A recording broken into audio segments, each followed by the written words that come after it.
नमस्कार। मैं अरुण के Sharma, analyst one thought. Pulwama हमले के बाद भारत ने जो पाकिस्तान के खिलाफ कार्रवाई करने की घोषणा की है, उसके साथ ही पाकिस्तान ने भी कश्मीर में हुए हमलों को लेकर तनाव बढ़ने के साथ साथ भारत और पाकिस्तान के बीच में तीखी नोक-झोंक शुरू हो गई है।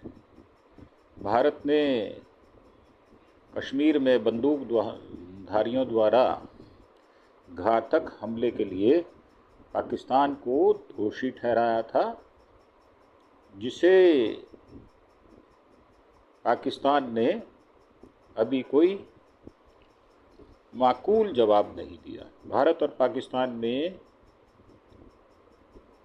काबुल में हुए आतंकी हमले के बाद एक दूसरे के नागरिकों का वीज़ा जैसे रद्द किया था, ऐसे ही अब जो है वो कार्रवाई की जा रही है। और अभी क्या पाकिस्तान की यात्रा करना सुरक्षित होगा? मुझे लगता है कि आतंकवाद और सशस्त्र संघर्ष की संभावना के कारण भारतीय पाकिस्तान की यात्रा ना करें। पाकिस्तान ने भारत के कदमों पर जवाबी कार्रवाई करते हुए व्यापार समझौते निलंबित कर दिए हैं। हवाई क्षेत्र भी अवरुद्ध कर दिया गया है।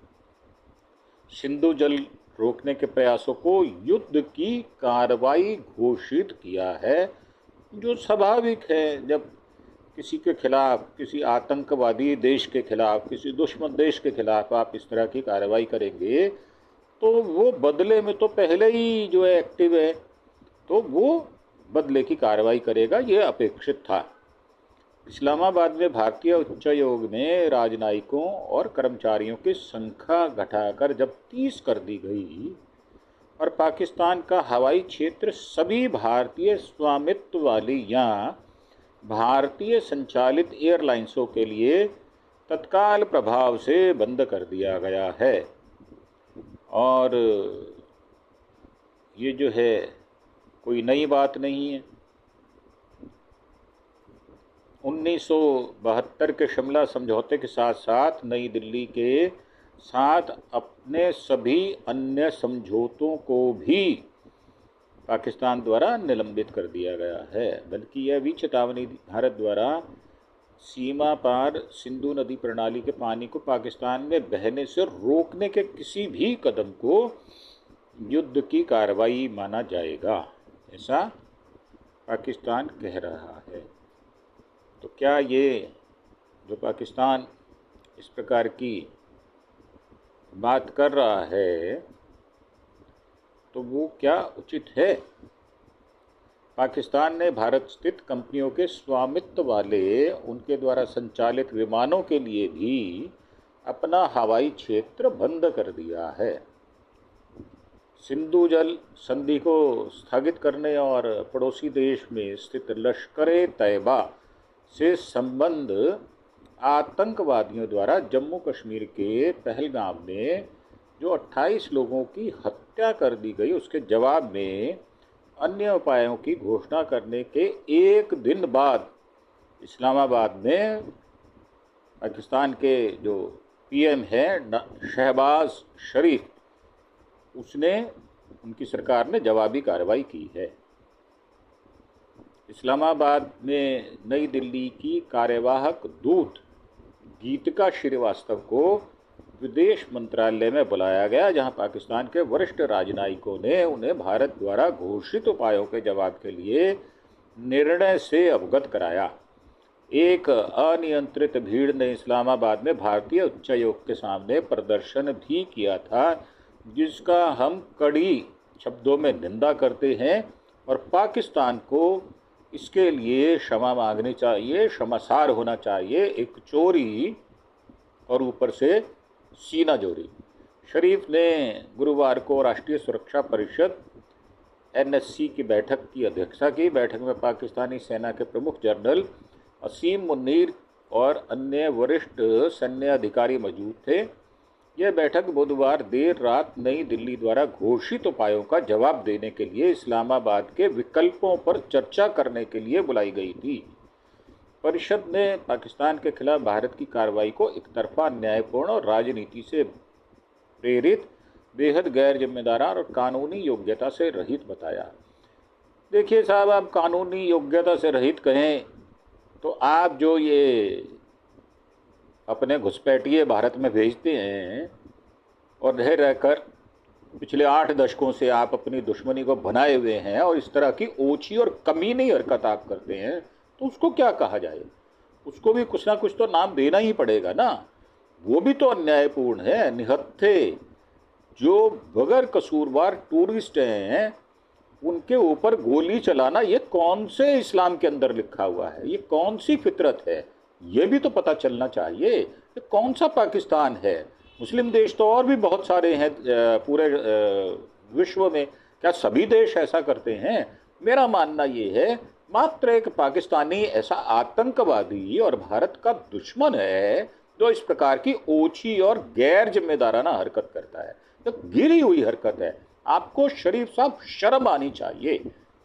बैठक के बाद जारी एक बयान में शरीफ के कार्यालय ने कहा, सिंधु जल संधि के अनुसार पाकिस्तान के पानी के प्रवाह को रोकने या मोड़ने या निचले स्तर पर तटवर्ती क्षेत्रों के लिए अधिकारों का हनन करने का मतलब भारत द्वारा कोई भी प्रयास युद्ध की कार्रवाई माना जाएगा। आप तो शरीफ साहब वैसे ही युद्ध में रहते हैं और आपने कौन सी शराफत से, वैसे नाम तो भले ही शरीफ है आपका, आपने कौन सी शराफत से इस सत्ता को पाया है? आपके भाई पहले सत्तासीन हुआ करते थे, तो उस समय भी उनके खिलाफ भी बहुत सारी घटनाएं जो हैं हुई और भारत ने उन्हें आगे बढ़कर गले लगाने का काम भी किया था। यही मोदी साहब थे जो आपके पास आपको बधाई देने, बिरयानी खाने भी गए थे। उस समय तो सब कुछ ठीक था, तो आज कैसे खराब हो गया? आज जब आपके खिलाफ कार्रवाई की जा रही है तो आप बिलबिलाने का काम कर रहे हैं। ये तटवर्ती क्षेत्र के अधिकारों का हनन भारत द्वारा कोई भी प्रयास युद्ध की कार्रवाई माना जाएगा। तो आप मानते रहें, हम अपनी कार्रवाई से को रोकने वाले नहीं हैं। राष्ट्रीय शक्ति के पूरे दायरे में पूरी ताकत से इसका जवाब दिया जाएगा। वो तो हम भी देंगे, हम छोड़ने वाले नहीं हैं। आपको घसीट के मारेंगे। पाकिस्तान ने सिंधु जल संधि को स्थगित करने के लिए भारत के फैसले को खारिज कर दिया। इसमें कहा गया कि पानी पाकिस्तान का एक महत्वपूर्ण राष्ट्रीय हित है। यह इसके 240 मिलियन लोगों की जीवन रेखा है तथा इसकी उपलब्धता को हर कीमत पर सुरक्षित रखा जाएगा। पीएम नरेंद्र मोदी की अध्यक्षता में सुरक्षा मामलों की कैबिनेट समिति की बैठक के बाद भारत ने IWT को तब तक स्थगित रखने का अपना फैसले की घोषणा की थी जब तक पाकिस्तान सीमा पार से आतंकवाद के लिए अपने समर्थन को विश्वसनीय और अपरिवर्तनीय रूप से त्याग नहीं देता। 19 सितंबर 1960 को भारत ने पाकिस्तान के साथ जो संधि की थी उसमें सिंधु नदी प्रणाली को 3 पूर्वी नदियों व्यास, रावी और सतलुज पर नियंत्रण दिया गया था, जिसका औसत वार्षिक प्रवाह 33 मिलियन एकड़ फीट MAF था, जबकि 3 पश्चिम नदियों सिंधु, चिनाब और झेलम का नियंत्रण पाकिस्तान को दिया गया था, जिसका औसत वार्षिक प्रवाह 136 MAF था। यह संधि दोनों देशों के बीच निरंतर संघर्ष के कई बिंदुओं पर टिकी रही, जिसमें 1965 के 1971 के युद्ध को भी और 99 के कारगिल युद्ध भी शामिल है। हालांकि नई दिल्ली ने 2023-24 में इस्लामाबाद को IWT की समीक्षा और संशोधन के लिए 2 नोटिस भी भेजे थे। पाकिस्तानी PM के कार्यालय ने कहा एक बयान में कि पाकिस्तानी शिमला समझौते सहित भारत के साथ सभी द्विपक्षीय समझौतों को स्थगित रखने के अधिकार का प्रयोग करेगा जब तक कि भारत पाकिस्तान के अंदर आतंकवाद को बढ़ावा देने, अंतर्राष्ट्रीय हत्याओं और कश्मीर पर अंतर्राष्ट्रीय कानून और संयुक्त राष्ट्र के प्रस्तावों का पालन न करने अपने स्पष्ट व्यवहार से बाज नहीं आता। वैसे कहते हैं कि कुत्ते की पूंछ को 12 साल नहीं 1200 साल भी रखा जाए तो कुत्ते की पूंछ ठीक नहीं होती, वो सीधी नहीं होती। ऐसे ही पाकिस्तान की जो पूंछ है वो सीधी होने वाली नहीं है। जो 8 दशकों से भारत के साथ दुश्मनी का व्यवहार करता है, उससे उम्मीद भी क्या की जा सकती है? मुझे उससे उम्मीद शून्य के बराबर है। भारत और पाकिस्तान के बीच 1972 में शिमला समझौते में एक दूसरे की क्षेत्रीय अखंडता और संप्रभुता का सम्मान करने, एक दूसरे के आंतरिक मामलों में हस्तक्षेप न करने और द्विपक्षीय वार्ता के माध्यम से शांतिपूर्ण तरीकों से मतभेदों को सुलझाने का प्रावधान था। इसमें यह निर्धारित किया गया था कि द्विपक्षीय मुद्दों के समाधान तक कोई भी पक्ष एक तरफा रूप से स्थिति में बदलाव नहीं करेगा या जम्मू कश्मीर में नियंत्रण रेखा का उल्लंघन नहीं करेगा। आपने तो कल भी जो है वो फायरिंग किया, आज सवेरे भी फायरिंग की आपने। जम्मू कश्मीर में नियंत्रण रेखा का उल्लंघन नहीं करेगा। समझौतों में जम्मू कश्मीर के अंतिम समाधान सहित द्विपक्षीय संबंधों की सामान्य बनाने के लिए आगे की चर्चाओं की परिकल्पना भी दी गई थी। भारत की पाकिस्तान ने अटारी बाघा बॉर्डर एकीकृत जो बॉर्डर है, चेक पोस्ट जो है, आईसीपी को तत्काल प्रभाव से बंद करने की घोषणा की। आईसीपी के जरिए पाकिस्तान में प्रवेश करने वाले भारत के नागरिकों के लिए 30 अप्रैल तक वापस लौटने की समय सीमा तय की। इस्लामाबाद ने भारत के साथ सभी व्यापार जिसमें पाकिस्तान के जरिए किसी तीसरे देश से आना जाना शामिल है को निलंबित करने की घोषणा की। पाकिस्तान ने सिख धार्मिक तीर्थ यात्रियों को छोड़कर सार्क वीजा छूट योजना के तहत भारत के नागरिकों को दिए गए सभी यात्रा दस्तावेजों को भी निलंबित कर दिया और उन्हें 48 घंटे के भीतर वापस लौटने को कहा। भारत ने भी अपने क्षेत्र में पाकिस्तान के नागरिकों को इसी तरह के निर्णय की घोषणा की। भारत की तरह पाकिस्तान ने भी इस्लामाबाद में भारतीय रक्षा, नौसेना और वायुसेना सलाहकारों को अवांछित घोषित कर दिया तथा उन्हें तुरंत लौटने 30 अप्रैल 2025 तक पहले वहाँ से चले जाने का निर्देश दिया। अन्य लोग क्या कह रहे हैं? पहलगाम हमला, संयुक्त राष्ट्र गुटरेस ने भारत पाकिस्तान से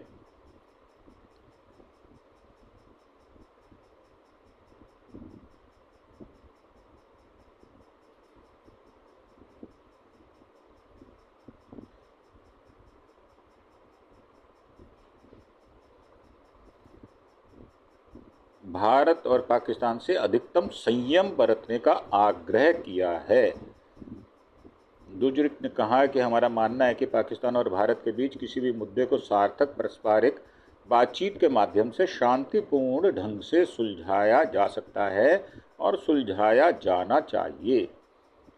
इसमें जो संयुक्त राष्ट्र महासचिव एंटोनियो जो हैं उन्होंने ये बातचीत की है और ये कहा है कि दोनों के बीच बहुत बारीकी से और बहुत चिंता के साथ नज़र रख रहे हैं और दोनों सरकारों से अधिकतम संयम बरतने और सुनिश्चित करने की अपील करते हैं कि स्थिति और ना बिगड़े।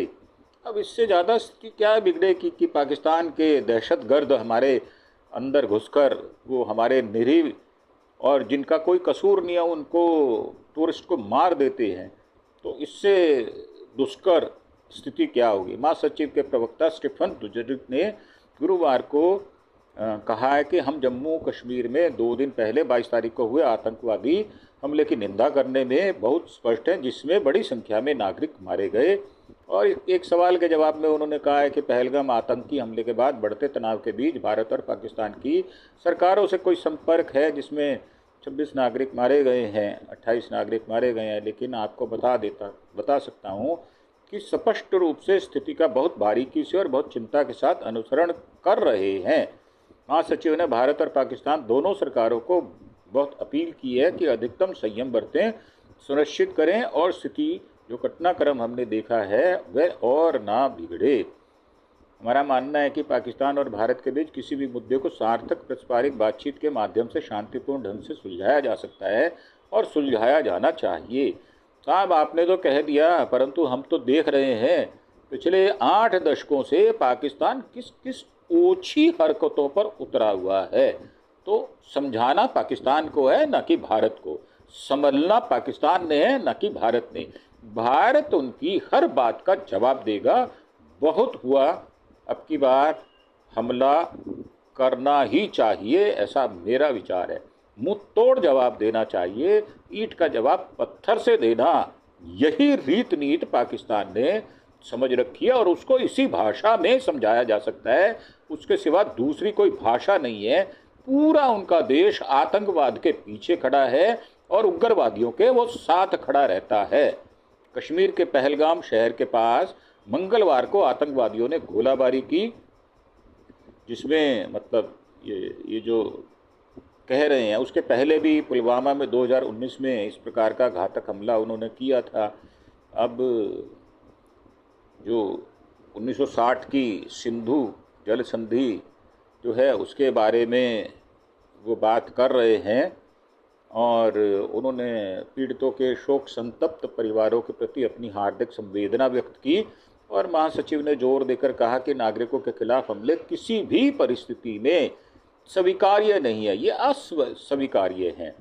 इस बीच संयुक्त राष्ट्र में भारत के स्थायी मिशन द्वारा आयोजित एक अन्य कार्यक्रम में संयुक्त राष्ट्र महासभा के 79वें सत्र में अध्यक्ष फिलेमोन यांग ने कहा कि सबसे पहले मैं जम्मू कश्मीर में हाल ही में हुए हमले की पीड़ितों के जो परिवार हैं उनके प्रति अपनी हार्दिक संवेदना व्यक्त करता हूं। यांग ने कहा कि नागरिकों को निशाना बनाना ये बहुत बुजदिली वाला कार्य है, इससे किसी भी परिस्थिति में उचित नहीं ठहराया जा सकता।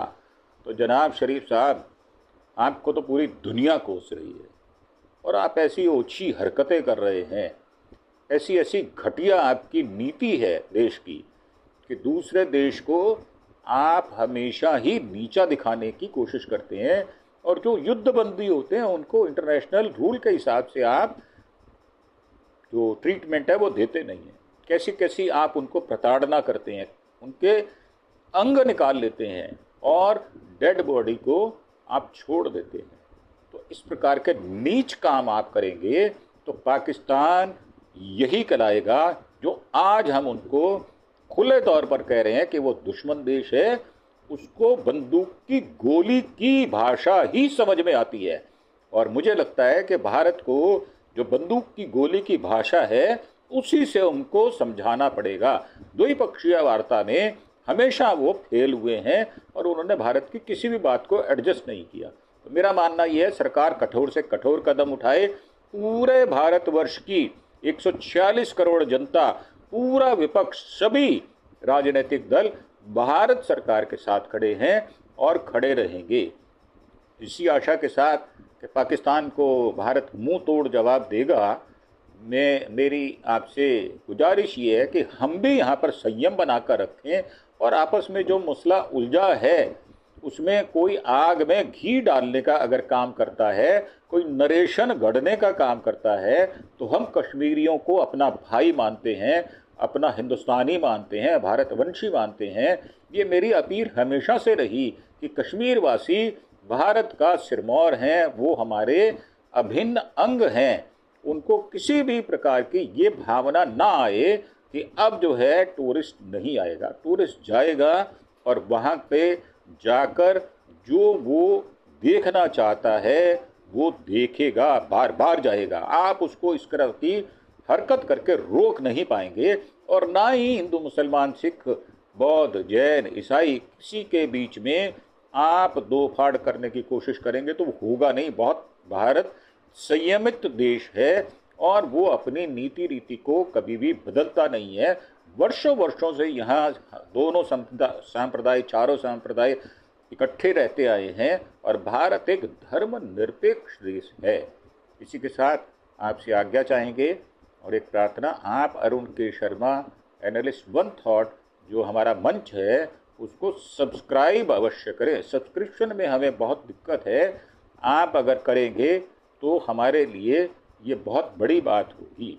हमें इससे बल मिलता है और अपनी बात कहने का हमें जो बुलंद तरीका है वो प्राप्त होता है। थैंक यू, धन्यवाद। जय हिंद, जय भारत।